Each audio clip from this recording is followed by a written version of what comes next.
Saludos, querido oyente. Pedimos a nuestro Señor Dios su dirección en la lectura de su santa palabra. Póngase cómodo, pues empieza su programa El Sembrador. ¿Cómo está, estimado oyente? Hoy empezamos una nueva serie de estudio bíblico que lleva por nombre La Armadura de Dios. Al estudiar estos versos de la Epístola a los Efesios, no debemos olvidar que esta pequeña porción que tomamos para el estudio de la armadura de Dios forma parte de una totalidad. Es decir que, aunque probaremos solo una rebanada del pastel, esa pequeña rebanada contiene la misma esencia del pastel completo. Por eso no podemos ni debemos divorciar o separar el contexto temático e histórico de la carta y los versos que usaremos para el estudio que empezaremos hoy. Pablo escribe esta carta a un grupo de cristianos que se reunían en Éfeso, que era una ciudad muy importante de Asia Menor, una región conocida hoy como Turquía. Los efesios se caracterizaban por la idolatría y entre sus falsos ídolos más importantes estaba la diosa Diana, a la que le rendían culto de las maneras más grotescas: borracheras, prostitución, orgías, en fin. Son solo algunas de las tantas aberraciones de donde Dios, el Dios verdadero, rescató por medio de la sola fe en Jesús a estos creyentes a los que Pablo escribe y los cuales empezaron a reunirse para estudiar las Sagradas Escrituras y crecer espiritualmente y así ser luz en medio de las tinieblas. Es en ese contexto que Pablo, inspirado por el Espíritu Santo, va a empezar a hablar a ese grupo de creyentes de Éfeso y a nosotros en este tiempo como un capitán le habla a sus soldados antes de salir a la gran batalla. Es por eso que el título del tema de hoy es La arenga de Pablo o las palabras de aliento de Pablo. Tocaremos 3 puntos al respecto: la raíz de la fuerza del creyente. Punto número 2, una exhortación para vestirnos de la armadura de Dios. Y punto número 3, el perfil de nuestro enemigo. Muy bien, haremos lectura de Efesios capítulo 6, versículo 10. La palabra de Dios dice así: Por lo demás, hermanos míos, fortaleceos en el Señor y en el poder de su fuerza.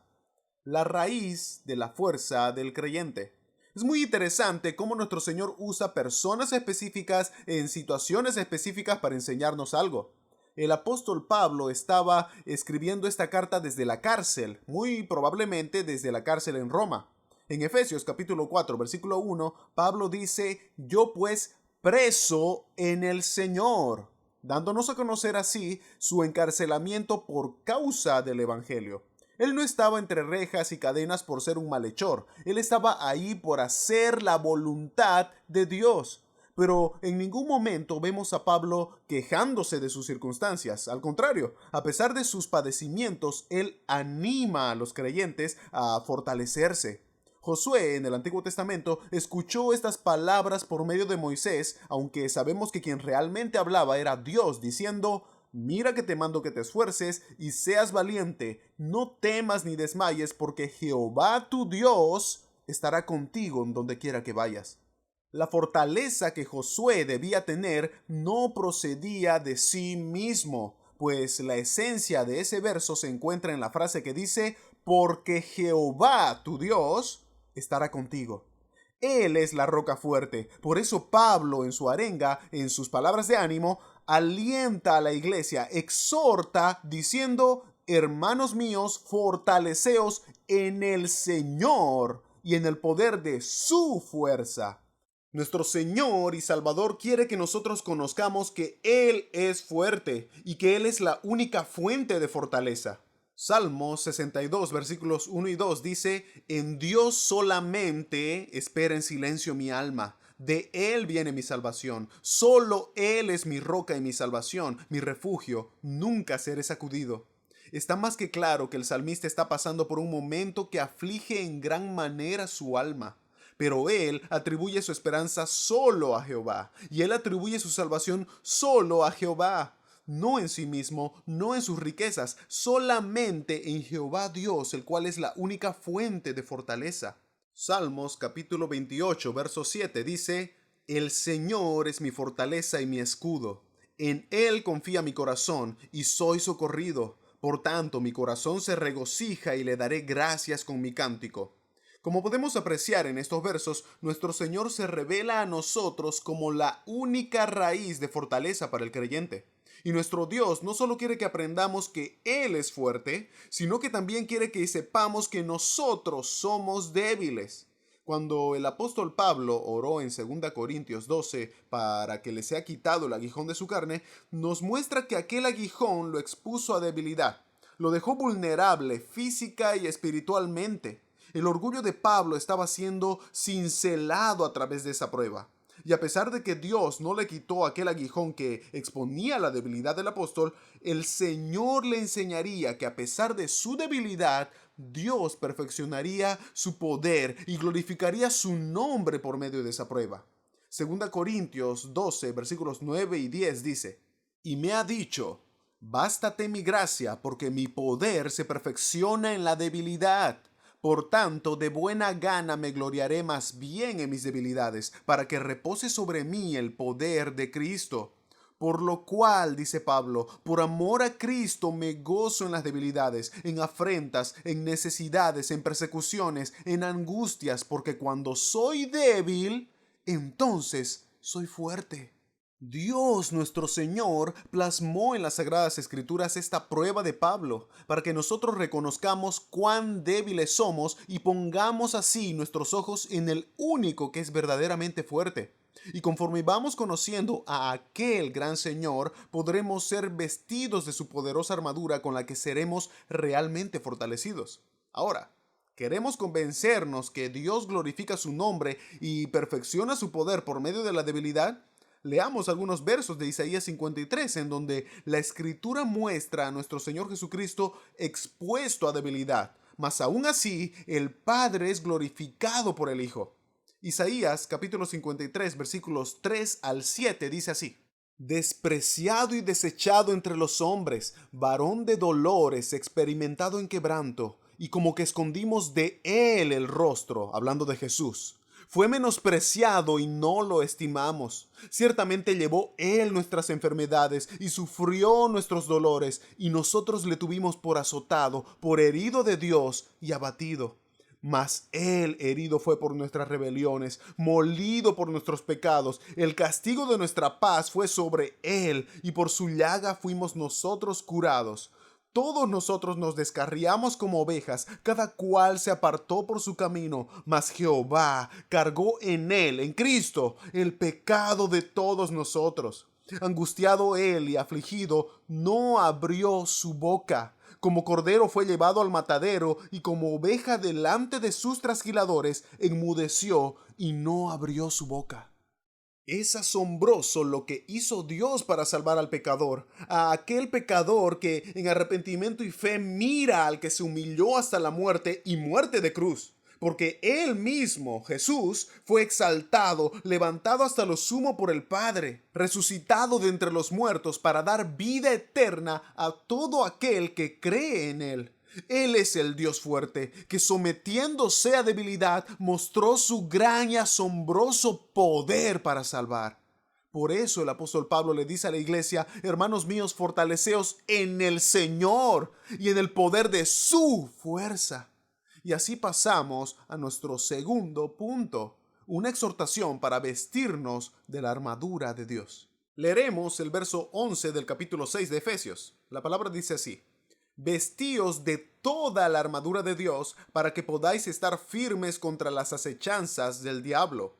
Este verso 11 es muy similar a lo que leemos en el versículo 13, que dice: por tanto, tomad toda la armadura de Dios para que podáis resistir en el día malo y, habiendo acabado todo, estar firmes. En estas líneas que Pablo escribe en su carta, no solo exhorta a los cristianos a vestirnos de la armadura de Dios, sino que insiste en que debemos vestirnos con toda la armadura de Dios. En nuestras siguientes sesiones estaremos viendo una por una las piezas que componen la armadura de Dios en su totalidad.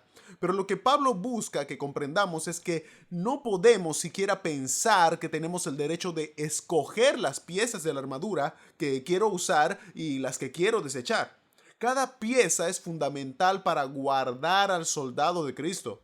La armonía entre las piezas de la armadura de Dios podría bien ser comparada con la perfecta armonía del fruto del Espíritu que leemos en Gálatas capítulo 5. Amor, gozo, paz, paciencia, benignidad, bondad, fe, mansedumbre, templanza. No son muchos frutos, es un solo fruto del Espíritu compuesto por muchos elementos que deben mostrarse en la vida del creyente de una forma conjunta, no por separado. De la misma manera, la armadura de Dios es una sola armadura compuesta por muchas piezas. Yo no puedo decir que quiero usar solo la espada, pero no el escudo, o que prefiero solo los calzados, pero desecho la coraza. La armadura de Dios es una sola. Y el apóstol Pablo nos exhorta diciendo, vestíos de toda la armadura. Y luego de eso nos dice el por qué debemos vestirnos con toda la armadura de Dios. Dice en el verso 11, vestíos de toda la armadura de Dios para que podáis estar firmes contra las acechanzas del diablo. Y en el verso 13 dice, tomad toda la armadura de Dios para que podáis resistir en el día malo y habiendo acabado todo, estar firmes. Así que el propósito de la armadura de Dios es que el cristiano esté firme ante las acechanzas del diablo, tentaciones, malos pensamientos que debilitan la fe, etc. Y también que el cristiano esté firme y resista en el día malo. Debemos notar aquí que en ningún momento Pablo dice que la armadura de Dios evitará que las acechanzas del diablo y que el día malo lleguen a nuestras vidas. No dice eso, sino que cuando éstas lleguen, porque van a llegar, el soldado de Cristo permanezca firme ante las acechanzas del enemigo y esté firme y resista en el día malo. No nos olvidemos que Pablo está escribiendo esto desde la cárcel, encerrado injustamente por los hombres por predicar el evangelio de Cristo. ¿Será que Pablo sabía lo que era el día malo? ¿Será que el apóstol sabía lo que era ser acechado por el enemigo quien buscaba de todas las formas posibles hacer tambalear su fe? Claro que sí, Pablo sabía todo eso. Como también sabía cuán importante era estar vestido con toda la armadura de Dios, preparado para una batalla de aspecto espiritual, porque nuestro enemigo es espiritual. Y así pasamos a nuestro último punto, el perfil de nuestro enemigo. Efesios capítulo 6, versículo 12 dice, porque no tenemos lucha contra sangre y carne, sino contra principados, contra potestades, contra los gobernadores de las tinieblas de este siglo, contra huestes espirituales de maldad en las regiones celestes. Todos debemos saber que Satanás es el padre de la mentira. Él se disfraza como ángel de luz para engañar a la humanidad. La estrategia del enemigo es tan sutil que es imperceptible a simple vista. No olvidemos que esta es una batalla espiritual y se discierne espiritualmente. Hoy, en el siglo XXI, hablar del pecado resulta tan ofensivo a tal grado que Satanás ha metido la idea en muchas congregaciones de que es posible predicar el evangelio sin mencionar el pecado o el juicio de Dios. Ahora el enemigo, Satanás, está atentando contra el valor que le damos a la vida del ser humano. Igualmente, ha atentado contra el concepto bíblico de la familia, donde está más que claro que el enemigo de nuestras almas intenta sacar a Dios y su mensaje de salvación, el Evangelio, fuera de la ecuación. Hoy podemos ver cómo Satanás ha engañado al mundo de tal manera que los que hacen el bien tratando de vivir conforme a la voluntad de Dios son vistos como los malos, como los intolerantes, como retrógradas, etc. Pero los que buscan satisfacer sus deseos pecaminosos son presentados como las pobres víctimas. Satanás es un enemigo astuto. Por eso Pablo nos dice que no ignoremos sus maquinaciones. Debemos vestirnos de toda la armadura de Dios para estar así preparados para dar defensa de nuestra fe contra cualquiera que demande razón de nuestra esperanza. Gracias a Dios por su santa palabra y porque su misericordia se renueva día a día. Este fue su programa, El Sembrador. Para más información, contáctese por la página de Facebook que lleva por nombre Franco Morón Flores. Será hasta una nueva oportunidad, si el Señor así lo permite. Amén.